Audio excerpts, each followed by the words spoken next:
Hello student, कैसे आप लोग। एकेडमिक बूस्टर बाय अफसर सर में आपका स्वागत है। स्टूडेंट, आज मैं 2019 का प्रथम जो है पाली यानी फर्स्ट शिफ्ट का ऑब्जेक्टिव को सॉल्व किया हूं। तो आप इन्हें देखें और ऑब्जेक्टिव का चारों ऑप्शन को बेहतर ढंग से देखें। अगर आप 40 को देखते हैं तो समझिए मिनिमम आपका जो 80 ऑब्जेक्टिव आपका सॉल्व होता है। इस तरह से आप बेहतर ढंग से इसको देखें और इसको कोशिश करें कि बेहतर ढंग से जानने का। तो चलिए आगे स्टार्ट करते हैं वीडियो। तो स्टूडेंट, पहला क्वेश्चन है आज कि निम्न में से कौन मलेरिया परजीवी है। तो यहाँ पर मलेरिया परजीवी जो प्लाज्मोडियम है, जो मादा एनीफिलीज मच्छर के कारण फैलता है। वैसे लिस्मानिया ये प्रोटोजोआ है और बाकी प्रोटोजोआ का भी और भी कैटेगरी होता है। तो लिस्मेनिया जो है कालाजार फैलाने के लिए है। प्रोटोजोआ की और भी कैटेगरी। वैसे प्रोटोजोआ का से जो होने वाला मुख्य रोग जो है, इसमें से पैरिया, कालाजार, मलेरिया, पेचिस, ये सब जो है प्रोटोजोआ के कारण ही होता है। चूँकि हम मलेरिया परजीवी के बारे में कर रहे हैं तो मलेरिया परजीवी है प्लाज्मोडियम, ऑप्शन नंबर ए है। नंबर 2 है निम्न में से उत्तम ऊर्जा स्रोत कौन है। तो दोस्तों, उत्तम ऊर्जा किसे कहा जाता है। वैसे ऊर्जा जो आसानी से उपलब्ध हो, जो सस्ता हो और जो है प्रदूषण उपलब्ध ना करे, तो प्रदूषण जो उत्पन्न ना करे। तो इसमें से कोयला, ये तो प्रदूषण करता है, लकड़ी भी करता है, पेट्रोलियम ये तो है अच्छा ईंधन, लेकिन ये जो है महंगा है, इसीलिए इसमें बायोमास जो है ये इसका जो सबसे अच्छा जो स्रोत माना जाता है। चलिए अगला क्वेश्चन है, सल्फर परमाणु की बाह्यतम कक्षा में इलेक्ट्रॉनों की संख्या कितनी होती है। तो स्टूडेंट, सल्फर के जो बाह्यतम कक्षा में 6 होता है और बाकी जो है जैसे जो 4 है तो ये जो कैल्शियम के बाह्यतम कक्षा में होता है। 5 है तो ये नाइट्रोजन के बाह्यतम कक्षा में होता है। उसके बाद जो है आगे डी ऑप्शन में जो है 7 है जो क्लोरीन के जिसमें होता है, क्लोरीन के बाह्यतम कक्षा में। तो यहाँ पर जो है सल्फर का जो है पूछा गया है, तो सल्फर के बाह्यतम कक्षा में 6 इलेक्ट्रॉन होता है।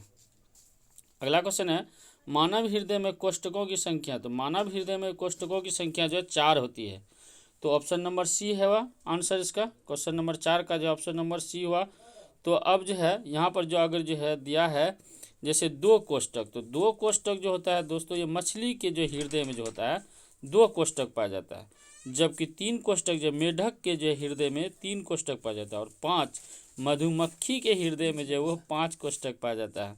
तो यहाँ पे सबसे छोटी जीव में ही सबसे ज़्यादा पाया जाता है। चलिए आगे जो है हम लोग जो है स्टार्ट करते हैं कि कवक, जिसको फंजाई बोलते हैं, फंगी भी बोल सकते हैं, है ना। और तो कवक जिसको मशरूम भी है ना। तो पोषण की कौन सी विधि पाई जाती है। आप मशरूम को तो देखे होंगे, वो हमेशा जब मरे हुए जगह पर उत्पन्न होती है। तो मशरूम में जो है मृत जीवी पोषण होती है, समपोषी यानी, है ना। ये जो होता है जो प्राणी समपोषी में से वो समपोषी होता है, स्वपोषी पेड़ पौधा होता है। चलिए नंबर 6 क्वेश्चन है, निम्न में से कौन असंतृप्त हाइड्रोकार्बन है। तो स्टूडेंट, असंतृप्त कार्बन जो होता है जिसमें त्रिबंधन द्विबंधन होता है, तो वो असंतृप्त कहलाता है। इसमें जो असंतृप्त होता है, आप देखिए कि आप CH2 यानी मीथेन और ये इथेन है ना, ये जो है संतृप्त है। असंतृप्त इसमें जो है सी नंबर ऑप्शन है। ऑप्शन नंबर जो है सी आपका हो जाएगा, जो CnH2n जिसका फॉर्मूला होता है। बाकी ये दोनों का CnH2n+2 फॉर्मूला है, जबकि असंतृप्त का जो फॉर्मूला आता है CnH2n। ऑप्शन नंबर सी हो गया। क्वेश्चन नंबर 7 है, निम्न में से किस लेंस की फोकस दूरी जो है धनात्मक होती है। तो किस लेंस, उत्तल लेंस और उत्तल दर्पण दोनों की फोकस दूरी जो वो धनात्मक होती है, जबकि अवतल लेंस और अवतल दर्पण की जो फोकस दूरी होती है वो ऋणात्मक होती है। समतल का जो है, जो समतल में वैसे फोकस दूरी नहीं होती है। चलिए अब अगला है क्वेश्चन नंबर 8 की किस लेंस का उपयोग कर दीर्घ दृष्टि दोष को संशोधित किया। दीर्घ दृष्टि दोष के लिए दोस्तों कि क्या होते हैं, दीर्घ दृष्टि दोष जो है जिसमें दूर की वस्तु दिखाई दे और नज़दीक की वस्तु दिखाई ना दे, तो इसके लिए उत्तल लेंस ऑप्शन नंबर बी होगा। जबकि अवतल लेंस निकट दृष्टि दोष के लिए उत्पन्न किया जाता है। चलिए अब जो है अगला है कि एल्युमिनियम पर मोटी ऑक्साइड की परत बनाने की प्रक्रिया क्या कहलाती है। इसको जो एनोडीकरण कहलाता है। आप विद्युत अपघटन में देखें, एनोड जो कि अट्रैक्ट करता है, कैथोड जो कि जो छोड़ता है, तो वो जो है एनोडीकरण कहलाएगा। जस्तीकरण जिसमें जस्ता का पता चला था, समृद्धिकरण जिससे बढ़ाया जाता है उसको। चलिए अगला क्वेश्चन है, विद्युत ऊर्जा का व्यापारिक मात्रक क्या है? व्यापारिक मात्रक यूनिट, यानी हम लोगों के यहाँ जो विद्युत ऊर्जा जो खपत होती है उसके खपत का जो हमें जो बिल मिलता है वो यूनिट के हिसाब से मिलता है, इसीलिए इसको व्यापारिक यूनिट BOD यानी BOT board of trade unit होता है। ठीक है, ऑप्शन नंबर सी हो गया। वाट जो होता है वो विद्युत शक्ति का है, वाट घंटा वाट प्रति घंटा नहीं होता है। चलिए अगला हुआ, सामान्य नेत्र के लिए दूरबिंदु जो है अनंत होता है, जबकि 25 सेंटीमीटर जो होता है वो न्यूनतम दूरी होती है। दूरबिंदु अनंत यानी ऑप्शन नंबर डी। 11 नंबर का ऑप्शन नंबर डी।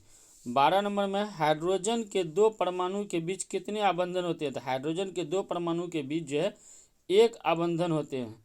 तो इसमें जो है नाइट्रोजन के लिए जो है 3 होता है, जबकि ऑक्सीजन के लिए 2 आबंधन होता है। अगला है क्वेश्चन नंबर 13 कि निम्न में से कौन आहार श्रृंखला का निर्माण करता है? आहार श्रृंखला में क्या होगा दोस्तों? सबसे पहले पौधा होगा, उसके बाद शाकाहारी जंतु होगा, उसके बाद मांसाहारी जंतु होगा। यहाँ पे देखिए घास तो है, फिर गेहूँ जो है वो तो घास में ही आ जाए, आम ये भी जो पेड़ पौधा में आ जाएगा, तो पौधा में आ जाएगा। इसमें फिर जो सी नंबर में आपका देखिए बकरी है, गाय है, ये हाथी है, ये जो है 2 जो है शाकाहारी है, उसके बाद ये भी शाकाहारी है। आपका ऑप्शन नंबर बी होगा, यानी घास पेड़ पौधा हुआ, उसके बाद बकरी हुआ, उसके बाद मानव हुआ। घास हुआ पेड़ पौधा जो उत्पादक हुआ, बकरी जो शाकाहारी जंतु जो द्वितीय स्तर का जो पोषी है, और मानव जो कि मांसाहारी शाकाहारी दोनों होता है, लेकिन इसको तृतीय स्तर और कभी कभी चतुर्थ स्तर में भी रखा जाता है। जो प्योर मांसाहारी होता है उसको वैसे प्योर मांसाहारी कोई भी मानव नहीं होता, इसीलिए हमेशा मानव को तृतीय पोषीय स्तर में रखा जाता है। अगला क्वेश्चन है, कौन अंतःस्रावी ग्रंथि और बाह्य स्रावी ग्रंथि जैसा कार्य नहीं करता? तो स्टूडेंट आपको मैं बता दूं, अंतःस्रावी ग्रंथि वो ग्रंथि होती है जो पदार्थ को जो स्रावित करती है तो वो किसी नली में नहीं स्रावित करती है, जबकि बाह्य स्रावी ग्रंथि वो ग्रंथि होती है जो अपने पदार्थ को जब वो किसी नली में स्रावित करती है। अब दूसरी बात ये बता दूं, अंतःस्रावी ग्रंथि वो जो मूलतः हार्मोन को स्रावित करती है, जबकि बाह्य स्रावी ग्रंथि जो है जो वो एंजाइम को भी स्रावित करती है और अन्य पदार्थ को भी स्रावित करती है, अपशिष्ट पदार्थ को भी कुछ कुछ स्रावित करती है। तो इसमें जो अग्नाशय हमारा जो बाह्य और अंतः दोनों है। बाह्य स्रावी ग्रंथि इसलिए है ये चूँकि ये एंजाइम को स्रावित करती है, 4 तरह के एंजाइम को स्रावित करती है। अंतःस्रावी ग्रंथि इसलिए है चूँकि ये इंसुलिन और ग्लूकागोन 2 हार्मोन को स्रावित करती है। पिट्यूटरी ग्रंथि ये केवल जो है बाह्य ग्रंथि है, ये अंतःस्रावी ये अंतःस्रावी ग्रंथि है, बाह्य स्रावी ग्रंथि नहीं है, क्योंकि ये कई सारे हार्मोन को स्रावित करता है जो कि सीधे जो है रक्त के माध्यम से वो अलग अलग जगह काम करता है। चूँकि ये मास्टर ग्रंथि है, इनके द्वारा जो है स्रावित हार्मोन जो है अलग अलग अंगों को, अलग अलग जो है ग्रंथियों को उत्तेजित करता है हार्मोन एंजाइम आदि निकालने के लिए।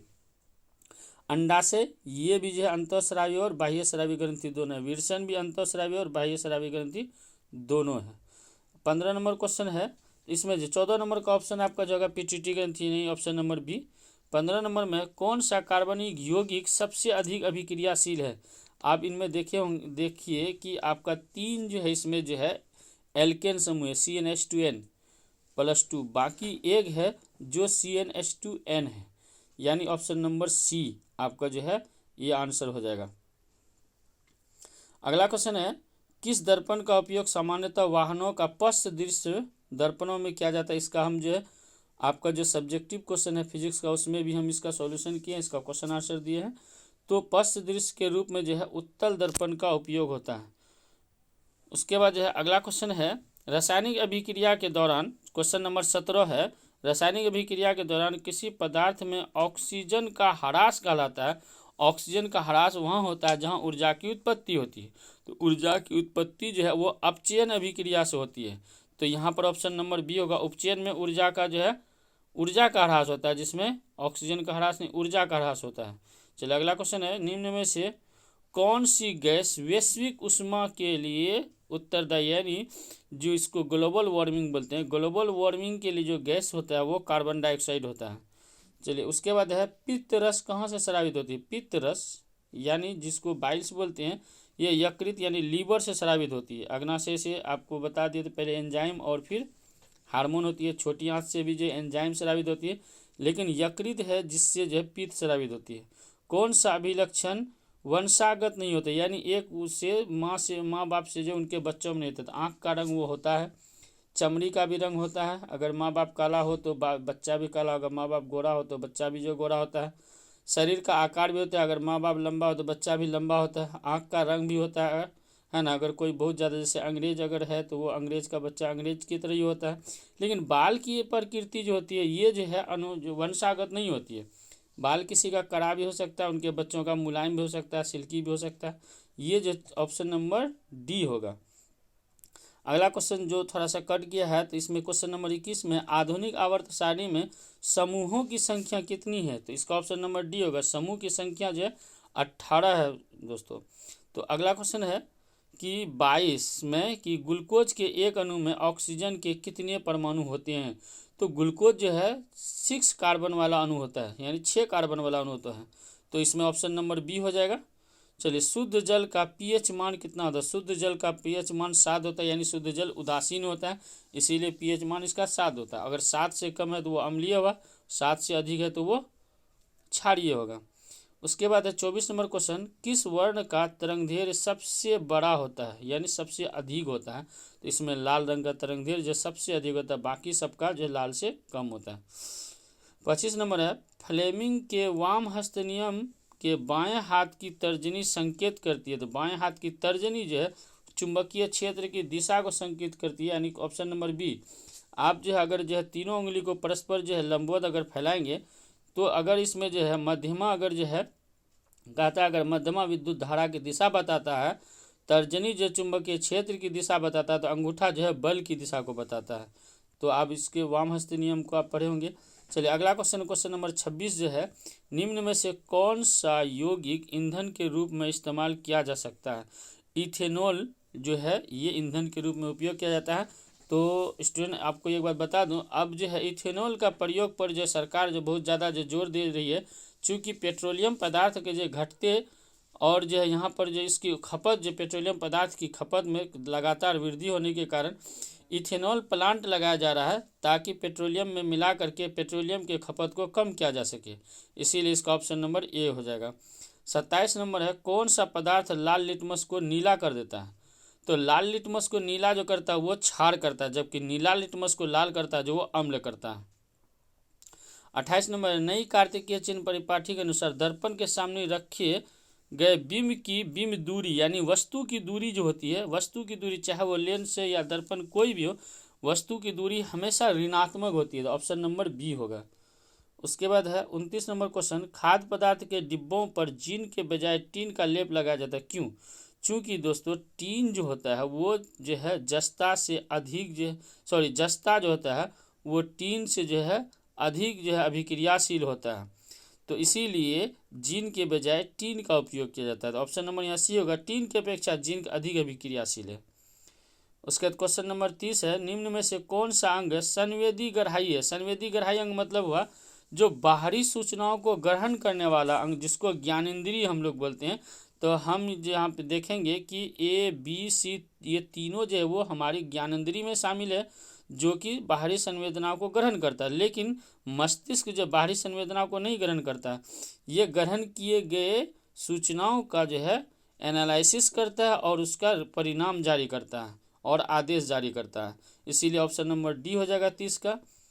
क्वेश्चन नंबर 31 है, समांतर क्रम में संयोजित प्रतिरोधों की संख्या घटने के उपरांत संयोजित प्रतिरोधों का कुल प्रतिरोध का मान क्या होगा। ये हमेशा अगर घटे समांतर क्रम में अगर जब प्रतिरोधक घटता है तो हमेशा प्रतिरोध का मान बढ़ेगा, चूँकि ये जैसे 1/r + 1/r2 अगर देते हैं, तो यहाँ पर अगर मान लीजिएगा 1/2 है प्लस 1/2 है, तो आधा आधा 1 होगा।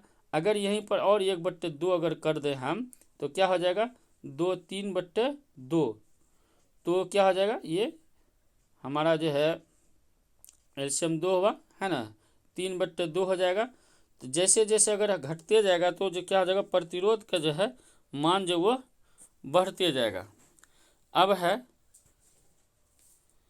कि समजात अंगों का उदाहरण दे। समजात अंग वो अंग होता है जिसकी रचना जो है एक जैसी होती है, परंतु उनका कार्य जो अलग अलग होता है। जैसे हमारा हाथ और कुत्ते का अग्रपात, इसकी रचना एक जैसी होती है लेकिन इसका काम जो अलग अलग होता है। हम हाथ से किसी चीज़ को पकड़ने का काम करते हैं, जबकि कुत्ता जो अपने अग्रपात से चलने का काम करता है। इसको समजात अंग कहते हैं। और असमजात अंग वो अंग होता है जिसकी रचना और आकार जो अलग अलग होता है, यानी बनावट उसकी अलग अलग होती है लेकिन कार्य एक जैसा होता है। जैसे चिड़िया का पंख और तितली का पंख, वो असमजात अंग है। तो यहाँ पर हमें जो समजात अंग पूछा है तो इसमें ऑप्शन नंबर ए हो जाएगा, हमारा हाथ और कुत्ते का अग्रपात, यानी ऑप्शन नंबर ए हो जाएगा आंसर। चलिए अगला है क्वेश्चन नंबर जो है 33 है कि निम्न में से कौन सा पद विद्युत परिपथ में विद्युत शक्ति को निरूपित करता है। इसका जो हम फिजिक्स का जो सब्जेक्टिव में इसी 2019 में हम जो है शामिल किए हैं। तो इसमें I²R हो जाएगा आपका, ठीक है, P=I²R। क्वेश्चन नंबर 34 है कि तांबे की तार की एक आयताकार कुंडली किसी चुंबकीय क्षेत्र में घूर्णी गति कर रहे हो तो इस कुंडली में प्रेरित विद्युत धारा की दिशा में कितने परिभ्रमण के पश्चात परिवर्तन होता है। तो प्रत्येक आधे घूर्णन जैसे करता है ना। ये जो हमारा जो अर्धवलय होता है, तो अर्धवलय आधा घूर्णन के बाद वो क्या करता है, वो बदल लेता है, जिसकी वजह से धारा के जो दिशा जो वो बदल जाती है। तो ऑप्शन नंबर इसमें जो है सी हो जाएगा आंसर। तो ऑप्शन नंबर सी हो जाएगा आधा। चलिए उसके बाद जो है अगला है 35 नंबर क्वेश्चन, निम्न में से कौन पुनरुद्भवन का उदाहरण है। हाइड्रा ये मुकुलन करता है, अमीबा ये द्विखंडन करता है, जबकि स्पायरोगैरा ये जो है हमारा ऑप्शन सही होगा, ठीक है। उसके बाद अगला क्वेश्चन है हमारा, तो इसका ऑप्शन नंबर 35 नंबर का ऑप्शन नंबर सी हो जाएगा, स्पायरोगैरा। इसको हम जो सब्जेक्टिव में भी इसी सेट का जो बताए हैं, आप उनको भी बढ़िया तरह से देख लेंगे तो आपको जो इसमें से जो मैक्सिमम ऑब्जेक्टिव आपका सही हो जाएगा, क्योंकि इसमें जितने भी ऑब्जेक्टिव दिए गए इससे रिलेटेड सब्जेक्टिव में हमने उसका डिटेल किया है और उस सब्जेक्टिव में उसी तरह का क्वेश्चन भी है। चलिए क्वेश्चन नंबर 36 है, कौन सा अजैव निम्नीकरण कचरा, अजैव निम्नीकरण कचरा जो गलता सड़ता नहीं है। आप देखिए टिश्यू पेपर ये सड़ गल जाता है, केले का छिलका ये भी सड़ गल जाता है, लेकिन थर्मोकोल जो है ये जो गलता नहीं, चूँकि एक प्लास्टिक का बना था और प्लास्टिक जो है ये अजैव निम्नीकरण है। प्लास्टिक को कोई भी तत्व विखंडित नहीं करता है। आप अगर एक प्लास्टिक को गाड़ देंगे 50 साल के बाद वो प्लास्टिक जो है वो प्लास्टिक ही रह जाएगा, वो गलेगा नहीं। चलिए क्वेश्चन नंबर जो है 37 है, टिंडल प्रभाव प्रकाश की कौन सी परिघटना को प्रदर्शित करता है। टिंडल प्रभाव जब वो प्रकाश के प्रकीर्णन को प्रदर्शित करता है। तो टिंडल प्रभाव क्या है, जैसे किसी विलयन में छोटा छोटा कण अगर विलंबित हो, है ना, जैसे उसमें घुला छोटा छोटा कण हो, तो प्रकाश किरण जब इस पर पड़ती है तो ये जो है प्रकीर्णित होने लगती है। तो इसी को टिंडल प्रभाव कहते हैं। जैसे अगर आप दूध में अगर आप टॉर्च मारेंगे, दूध आपको नीला जो है दिखाई देगा, इसलिए नीला दिखाई देगा क्योंकि प्रकाश किरण जो है में जो नीला जो है वो कम तरंगदैर्घ्य की प्रकाश होती है और कम तरंगदैर्घ्य की प्रकाश जो अधिक प्रकीर्णित होती है, यही वजह वो दूध में टॉर्च मारने के बाद आपको नीला दिखाई देगा। तो यहाँ पे टिंडल प्रभाव जो है प्रकाश की जो है जो परिघटना होती है, इसमें जो है प्रकाश का प्रकीर्णन होता है, ठीक है। उसके बाद जो है अगला क्वेश्चन है, प्रकाश का परावर्तन जो ये आपका जो है समतल दर्पण में भी होता है, अवतल दर्पण में होता है, उत्तल दर्पण में होता है ना। हम लोग जो शीशा घर में देखते हैं वहाँ भी प्रकाश का परावर्तन होता है। और अपवर्तन जो होता है वो लेंस में होता है, पानी में होता है। जैसे अगर साफ पानी में अगर आप जो है कोई चीज़ पैर रखें या कुछ भी रखें तो आपको छोटा या और मोटा दिखाई देगा, तो वहाँ पर अपवर्तन होता है। या फिर आप थोड़ा तिरछा जो है छड़ी डालें तो वो पूरा मुड़ा हुआ नजर आता है, वो प्रकाश का अपवर्तन का है। और विक्षेपण यानी प्रकाश किरण जो कई वर्णों में जो है अलग अलग हो जाता है, वो विक्षेपण कहलाता है। चलिए अगला क्वेश्चन नंबर जो 38 है हमारा, पुष्प का नर जनांग कहलाता है, तो वो जयांग कहलाता है। पुंकेसर ये जो है मेल पार्ट होता है और पंखुड़ी वो सहायक भाग होता है फूल का। तो इसीलिए ऑप्शन नंबर बी, 38 का ऑप्शन नंबर जो है आपका बी हो जाएगा स्टूडेंट। तो उसके बाद जो है विरंजक चूर्ण जिसको ब्लीचिंग पाउडर कहते हैं, इसका पहले भी हम जिक्र कर चुके हैं। तो विरंजक चूर्ण का रासायनिक सूत्र क्या होता है। तो विरंजक चूर्ण का रासायनिक सूत्र जो है CaOCl2, जिसको जो है कैल्शियम ऑक्सीक्लोराइड कहते हैं। अब उसके बाद CaOH2 जो है ये कैल्शियम हाइड्रोक्साइड है और CaCO3 कैल्शियम कार्बोनेट चूना पत्थर या संगमरमर है। उसका CaHCO3, तो ये जो है कैल्शियम बाई कार्बोनेट है। ठीक है, जब 3 आ गया तो कार्बोनेट हो जाता है। चलिए आज का लास्ट क्वेश्चन है, निम्नलिखित में कौन गंगा प्रदूषण के लिए उत्तरदायी नहीं है, जो ये प्रदूषण उत्पन्न नहीं करता है। इसमें गंगा में मछली का पालना यह प्रदूषण उत्पन्न नहीं करता है, क्योंकि मछली तो गंदगी को और सफाई ही करता है, जबकि कपड़ा का जो धोना वो भी गंदगी होता है। गंगा में जो है अधजले सबको बहाना, ये भी जो है क्या करता है, ये प्रदूषण फैलाता है। गंगा में रासायनिक अपशिष्ट उत्सर्जन करना, ये भी प्रदूषण फैलाता है। तो ऑप्शन नंबर ए आपका सही हो गया। तो दोस्तों उम्मीद करता हूँ आप इन जो है क्वेश्चनों को बेहतर ढंग से देखे होंगे, आप इस वीडियो को पूरी तरह से देखे होंगे। अगर इनमें से अगर आपको याद नहीं रहे तो आप कोशिश करेंगे इसको और एक बार थोड़ा जो है फास्ट में ही चला करके, लेकिन आप देख लें ताकि आपको ये 40 का 40 क्वेश्चन याद हो जाए। और जितने भी ऑब्जेक्टिव है वो हर साल जो एक दूसरे हर साल लगभग मिलता जुलता आता है।